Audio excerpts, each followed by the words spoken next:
മറ്റത്തൂരിൽ BJP പിന്തുണ നൽകിയത് കോൺഗ്രസിൽ നിന്ന് രാജിവെച്ചു വന്നവർക്കാണെന്ന് എറണാകുളം മേഖലാ പ്രസിഡന്റ് A. നാഗേഷ്. 25 വർഷത്തെ CPIM-ന്റെ കുത്തക ഭരണം അവസാനിപ്പിക്കുകയായിരുന്നു ലക്ഷ്യം. ആരെയും BJP-യിലേക്ക് ക്ഷണിച്ചിട്ടില്ല, നാഗേഷ് പറഞ്ഞു.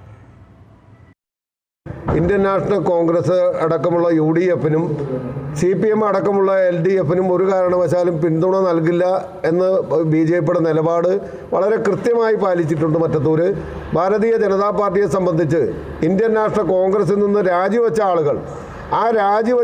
ആളുകൾ സ്വതന്ത്ര ഒരു പ്രസിഡന്റിനെ കൊണ്ടുവന്ന സമയത്ത് ഭാരതീയ ജനതാ പാർട്ടി അതിനെ പിന്തുണയ്ക്കാൻ തയ്യാറായി. കാരണം 25 വർഷക്കാലത്തെ മറ്റത്തൂരിലെ ആ ദാർഢ്യം, ആ കുത്തക ഭരണം അവസാനിപ്പിക്കുക, വളരെ കാലങ്ങളായി മറ്റത്തൂരിലെ ആ CPM-ന്റെ ദുർഭരണത്തിനെതിരായി ഭാരതീയ ജനതാ പാർട്ടി സമരത്തിലാണ്. അതിൻ്റെ കൃത്യമായ വകവീട്ടൽ എന്ന് വേണമെങ്കിൽ സൂചിപ്പിക്കാം ഞങ്ങൾ നടപ്പാക്കിയിട്ടുള്ളത്. എന്തായാലും CPM-നോ കോൺഗ്രസിനോ അനുകൂലമായ ഒരു നിലപാടും ഭാരതീയ ജനതാ പാർട്ടി എടുത്തിട്ടില്ല. സ്വതന്ത്ര അംഗത്തിനെ പിന്തുണച്ചു. യാതൊരു സ്ഥാനമാനങ്ങളും ഭാരതീയ ജനതാ പാർട്ടി ആവശ്യപ്പെട്ടിട്ടില്ല.